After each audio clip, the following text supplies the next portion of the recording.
Gwich'in Shilakat, Charla Greenland Balji, Aklavik Gwich'in Anuvik Gwich'in.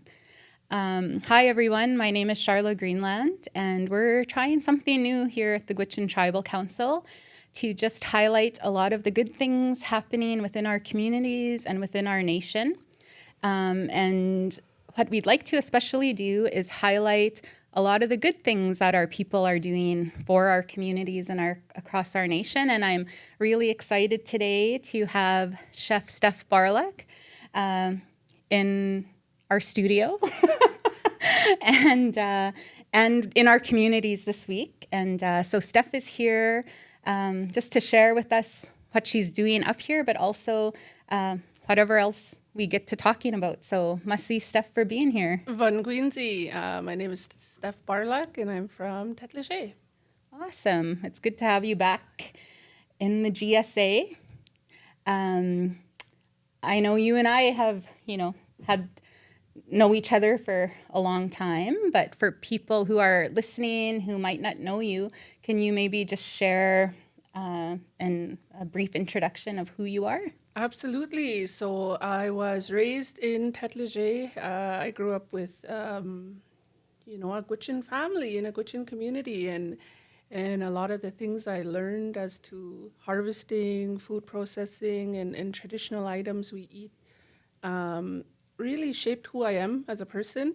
And it's something I didn't really appreciate until I left home. I left home after high school, and I've been living out of the north now for over 10 years. So during that time, there was a really big disconnect to who I was, kind of where I belonged, and I knew I didn't really belong in the Western way of life.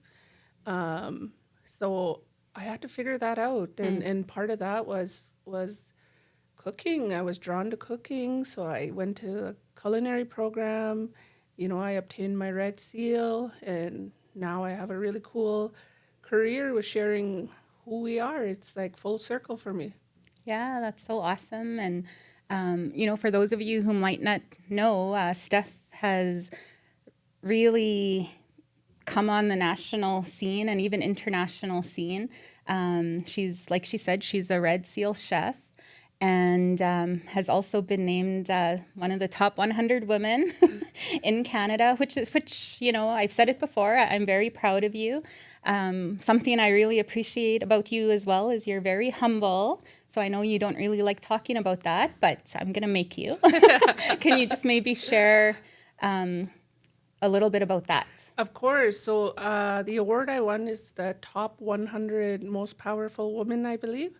And for the category, it was the Food Industry Award. It's something new to the organization. Mm-hmm. So, we have a Gwich'in person who's one of the first recipients of that award. That's awesome. My excitement comes from the work I do to get the award. Mm-hmm. I share about who we are as Indigenous people. It's something I'm super passionate about. It's something personal to me. So when I get to do the work and share that, it's something I don't take lightly. Mm-hmm. Well, I think it's great that you're sharing that. I know you've been all over Canada, into the States, over to Rome. So it's really cool, to see you doing that.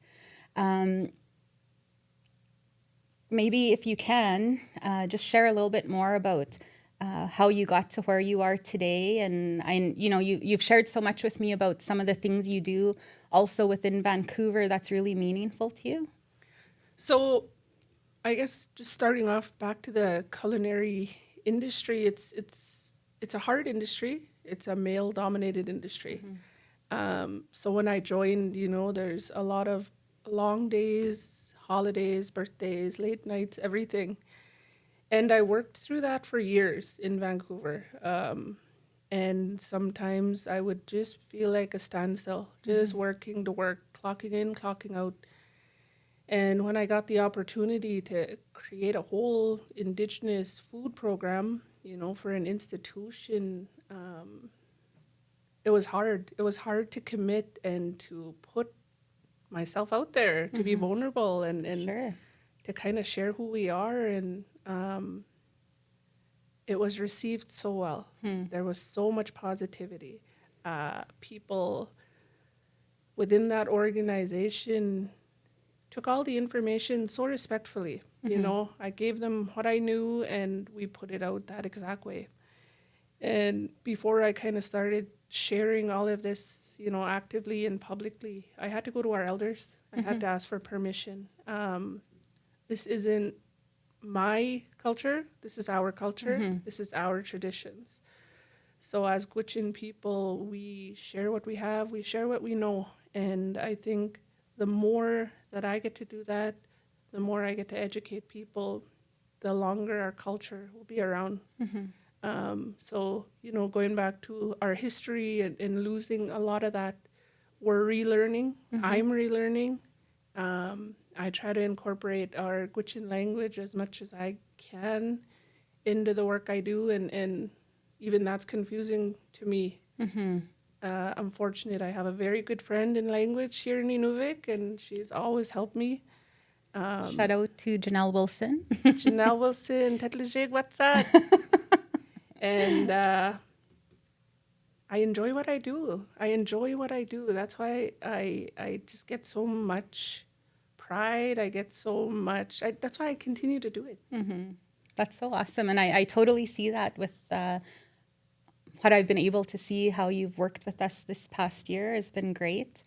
You know, you and I had so many conversations leading up to this. And one that really stuck with me was just how you talk about how important food is as medicine. You know, you touched on it a little bit with reclaiming, like food isn't just to nourish our bodies, it's nourishing our spirit, it's good medicine. Could you maybe share, you know, what that means to you, and also your experience with working in downtown Vancouver, downtown East Side? So I think, first of all, no one should tell us what's Indigenous and non-Indigenous, how to cook and not cook something. You know, I am not in the GSA, so I don't have access to some of our staples, caribou, moose, whitefish. And also, I cannot serve that publicly if it's not from a reputable supplier. So up until last year, I got to do a program at the wellness camp. That was one of the first times I was able to use our products. And I was super excited, had all these great ideas. And as you know, we offered, you know, almost an 11-course menu. It was delicious. Very ambitious. I think, you know, I've cooked globally, and I get the most nervous here at home. I have such a deep respect for, you know, the products I'm using and the people I'm serving. And, you know, throughout my work, regardless of who I'm cooking for, I want it done right. I want it done good. And I'm representing so much more than Chef Steph. You know, I'm representing us. And I always try to do our things in a good way, as to working with food, respecting food. A lot of the people I work with, you know, down south aren't Indigenous. They come from a very diverse background. And something I've noticed sharing our food is they connect to the dish. They make something so similar in their country, India, Colombia, so many different parts. And right there in that moment, we're connecting over this food. And so they start to understand that. You know, our food, when I talk about our food and doing research, it's about survival. What did our grandparents, great-grandparents do to eat, right? I go to these big global meetings and everybody's talking about food waste, food sovereignty, and it's things our people have been practicing already. Yeah. We've been practicing these things. We've been surviving in the Arctic by doing the things that they've been doing. So we have a lot to teach the world. People need to listen. Yeah. So I am super fortunate to grow up in Tetlejay. I'm super fortunate to grow up with such a community-based town, right? Like don't get that when you move away. So I relate to students who are leaving. I relate to that lonely feeling. Yeah. I relate to not, being surrounded by the people you know and the food you eat, and connecting with elders who've lived away their whole life. It doesn't go away. So how do I created a life outside the GSA. How do I continue to live there in a healthy way? By sharing who we are, Yeah. cooking food. That's what I do. That's so awesome. And that relates right to what I was saying about what you shared with me with the program that you do. If you could just maybe talk about that. Sorry, No, you just get me going and I just can't stop, So every Monday on the downtown east side in Vancouver, I get to work this wonderful program. It's with the Shiwei organization, and all I'm doing is sharing our Indigenous food. There's women facing a lot of barriers who come in, cook with me 2 hours every Monday, and I don't think they really understand what an impact they make on me. It's a good way to understand that our people are hurting, our people are struggling, and how positive it is just to be cooking our food, sharing a meal, nothing else. And connecting, with people of all areas. In March, I'm cooking for an ambassador. And as to these people on my Mondays, to this woman, there's no difference to me. It's the same. I'm going to talk about our food, and I'm going to cook, and we're going to share, and we're going to gather, and hopefully have some tea. Yeah, that's awesome. And, I think about when I was growing up, either in Old Crow or a Aklavik with the elders I grew up with, like that was exactly what we did, right? As soon as you go into someone's house, it's tea, it's food, and it's just something that connects us. So that's really cool that you're doing that in the big city of Vancouver and even in an ambassador's home over in Rome. I think that's something I've always witnessed as well is with my juju, my aunt and my mom is there was always something ready. Our meal times aren't super, super structured. Someone could walk into your home at any point, whether you're ready to or not. And if I learned anything from my juju is you have something ready. You got to serve people when they come in. It's a respecting, people stop into our home in Tête Léger on their way to Inuvik with a full belly. Yeah. And that's right down to, growing up. That's lessons I've learned from our culture. And it's what I'm trying to share. And being, a professional chef, it's merging the two together. So I quite enjoy coming up, cooking our traditional foods in a different way, showing people, we could cook it with different options, but also understanding who I'm cooking for. I'm not going to use too much pepper. I'm not going to use any spice. So really understanding who you're catering to as well. When you're introducing people to Indigenous foods, it needs to be more neutral, just so they understand the story, and then you go from there. So no item is really the same. It's also what can I procure in Europe? What kind of Indigenous items can I procure in Europe? So I use things like dried spruce tips, and I tell the story of spruce tips, sweetgrass, the Three Sisters, corn, bean, squash.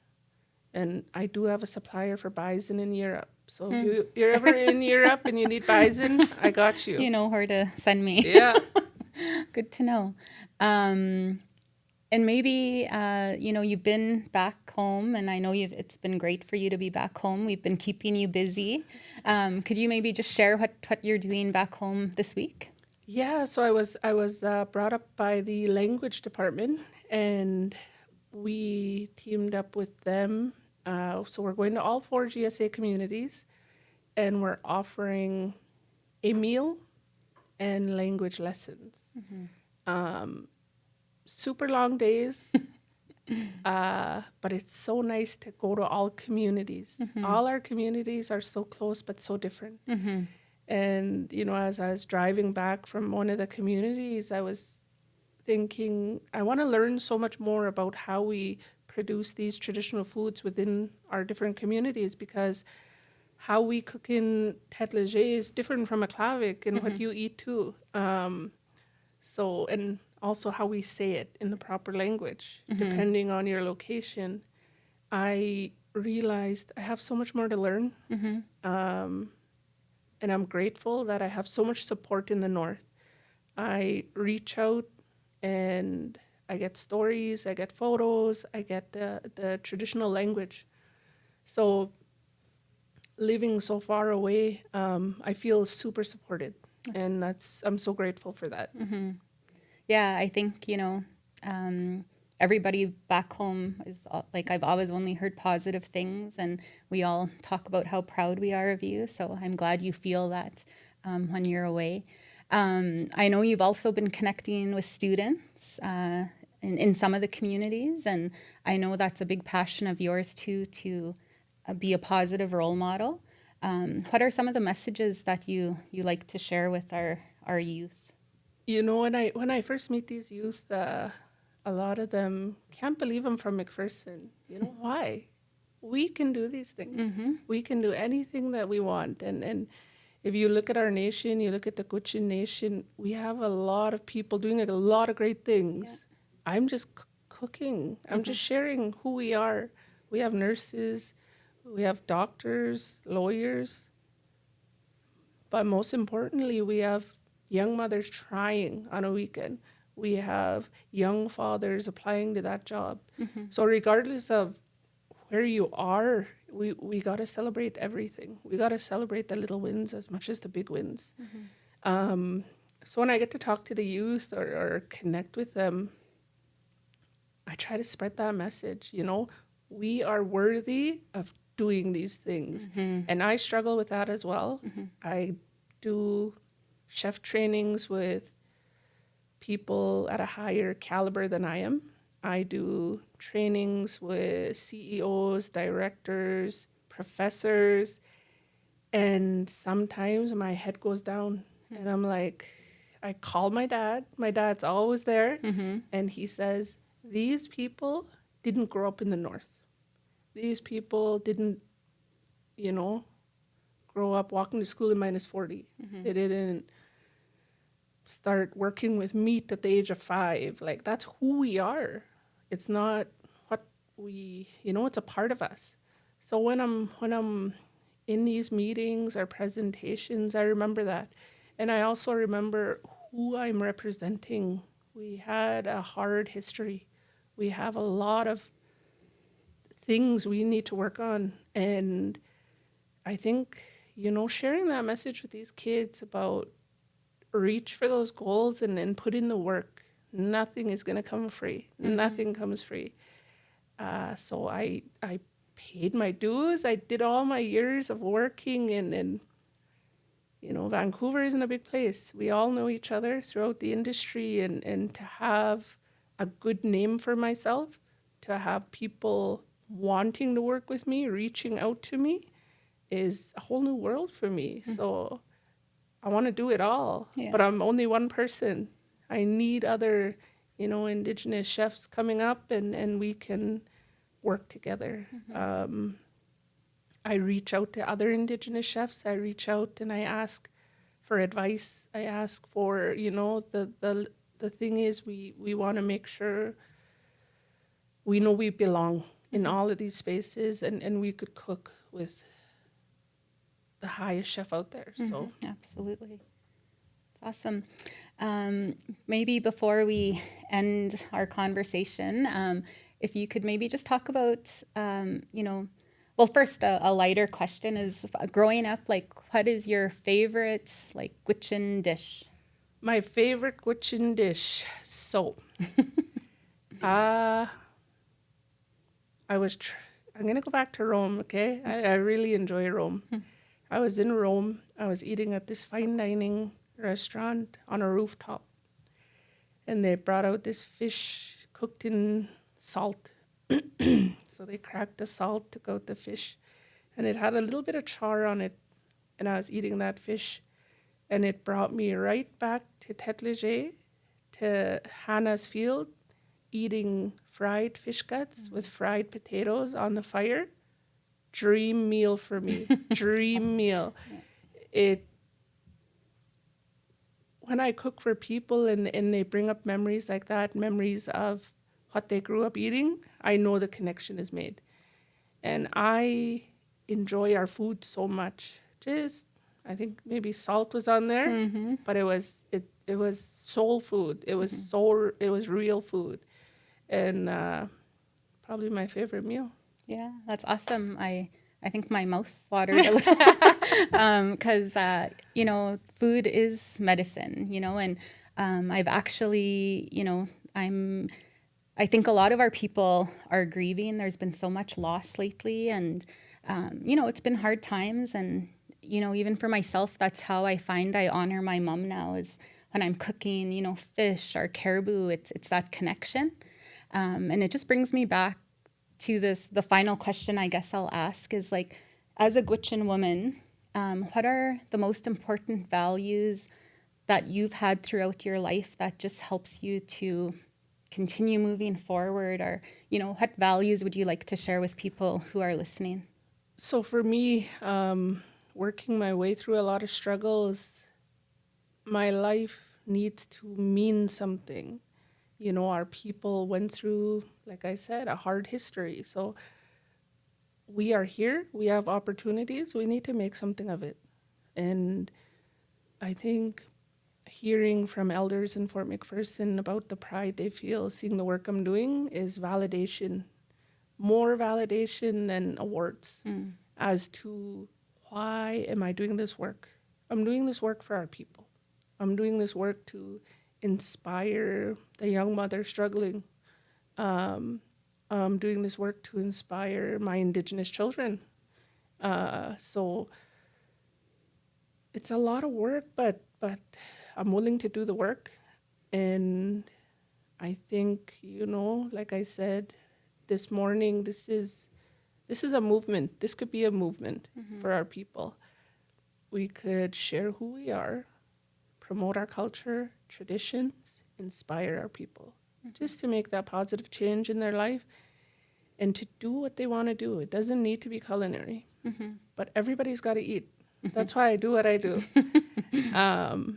And, we have a lot of struggles, but in those times, remember the good things happening. Remember people trying and cooking our food and going on the land. That's all healing for us.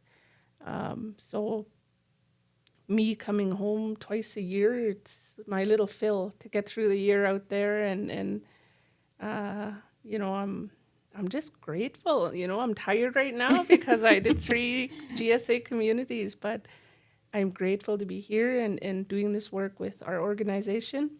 And, the ladies traveling with me, so willing to help, especially picking bones out of fish and also promoting Indigenous businesses. Something I do in my work is it's hard to find them. So why can't we have our own businesses up here? Why can't we promote our things up here?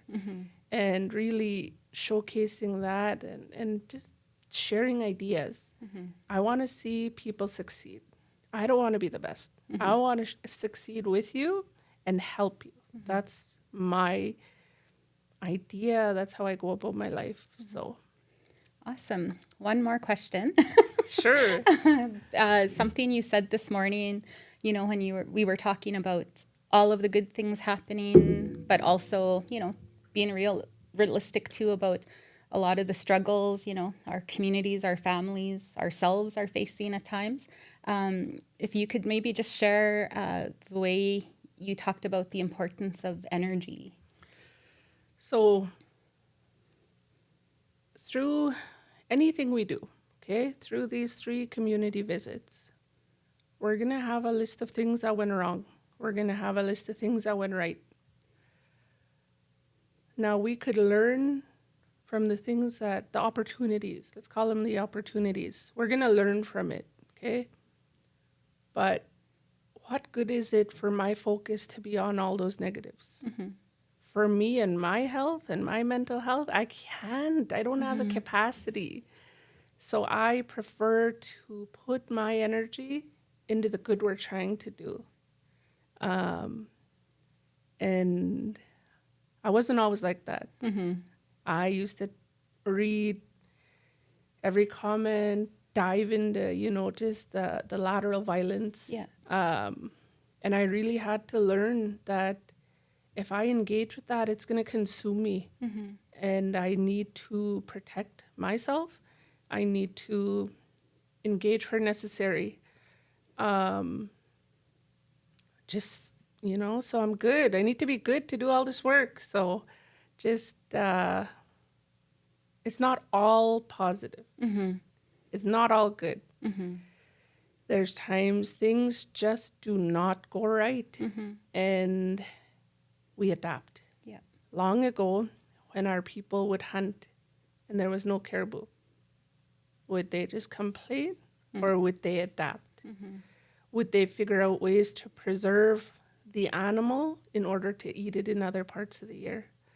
Alice Vitraqua, an elder out of Tête Léger, was telling me a story about boiling the ungwals and drinking it for nutrition when they had no food.